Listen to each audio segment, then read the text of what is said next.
Atensyon mga Filipino senior citizens, magandang balita, NCSC nagsagawa muli ng house-to-house visit para sa pag-apply ng 10,000 pesos cash gift. Saan nga ba ito naganap? Yan natin pag-uusapan sa video na ito. Hold up.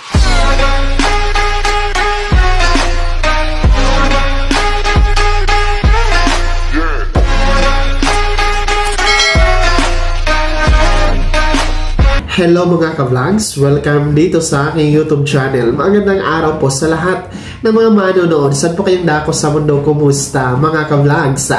Good news! Alam nyo ba mga Filipino senior citizens? Ang NCSC ay nagsagawa muli ng house-to-house visit, validation at application interview para po sa pag-apply ng 10,000 pesos cash benefits para sa inyo mga lolo at lola. Saan nga ba ito naganap? Yan ang ating pag-uusapan mamaya-maya. Pero bago ang lahat, kung bago ka pa lang dito sa aking YouTube channel o di kaya hindi ka pa nakasubscribe, i-click nyo muna ang ating subscribe button na nasa baba.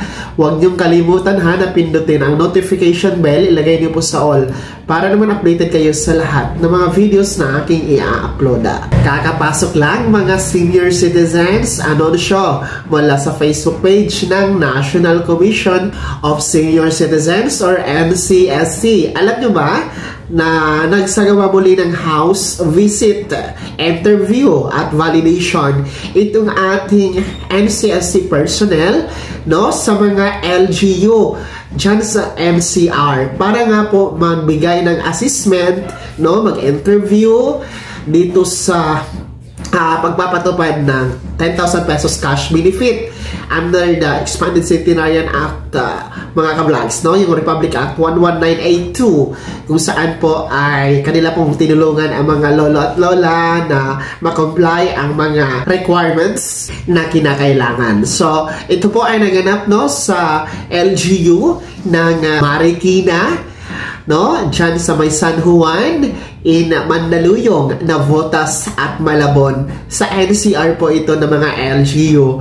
So, katuwang po ang Office of the Senior Citizens Affairs or OSCA kasama ang mga barangay officials ay isinagawa nga po ang house visit, interview at validation, no, ng NCSC para sa mga kwalipikadong makakakuha ng 10,000 pesos cash benefit under the Republic Act 11982, no, yung Expanded Centenarian Act. Matatandaan, no, na nauna pong nagkaroon ng house visit ang NCSC dyan sa may Zamboanga Peninsula, particular in bayan ng Layug, Zamboanga del Norte. So, nasa mahigit 65 na senior citizen ang na-assist din po na interview, na house visit at na validate ng NCSC personnel kasama ang OSCA dyan sa may Zamboanga del Norte. Nakaraang linggo po yan nangyari, ha? Dyan sa Zamboanga del Norte. Sa ngayon, ang pinaka-latest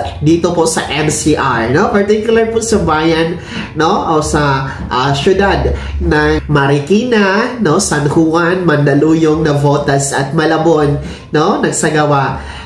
Latest po yan, no? House visit na isinagawa po ng NCSC, katuwang ang OSCA at barangay officials sa mga lungsod na yan, mga lolo at lola.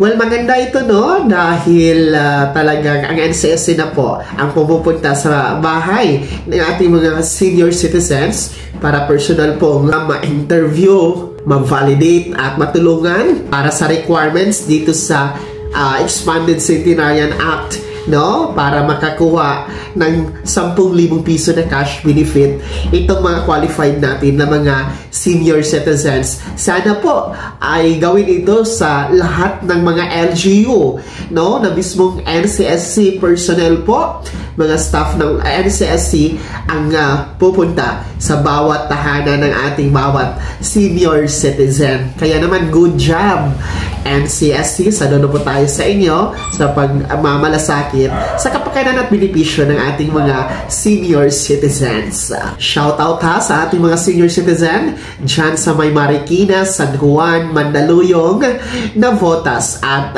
Malabon. Sino po ba sa inyo dyan ang nabisita ng NCSC? I-comment nyo naman po sa comment section na nasa baba. Pakilakip ng buong pangalan at kung taga saan kayo. Kaya naman mga senior citizens, ano po ang reaksyon ninyo sa balitang ito? Ano po ang inyong komento? Kayo po ba isang ayon dito sa sinasagawang house visit, interview at validation ng NCSC sa bawat tahanan ng bawat pamilyang senior citizen? I-comment nyo po sa comment section na nasa baba. Pakilakip ng buong pangalan at kung taga saan na din kayo. Bago ko magtapos sa video na to, kung gusto nyo po sumuporta sa aking YouTube channel, maaari nyo pong i-click ang ating super thanks button na nasa baba. Sa mga gusto maging miyembro, pwede po i-click nyo po ang ating join button. Maraming perks dyan mga ka-vlogs. Be my member now. Sana'y naging gabay ang video na to kahit paano na pag-uusapan natin ang mga mahahalagang bagay na may kinalaman sa ayuda, benepisyo at programa para sa ating mga senior citizen. Kung hindi ka pa nakasubscribe dito sa aking YouTube channel, maaari nyo nang i-click ang ating subscribe button na nasa baba. Huwag niyong kalimutan na pindutin ang notification bell. Ilagay nyo po sa all para naman updated kayo sa lahat ng mga videos na aking i-upload. Maaari nyo nang i-like ang video na to. Kung meron ka pa mga katanungan, maaari nyo i-comment sa comment section na nasa baba. Paki-follow na din po ang aking official Facebook page na nasa screen nyo. Muli po, ako si Daniel Timpawan na nagsasabing dito sa aking YouTube channel, Pawang Katotohanan at lahat totoo lamang.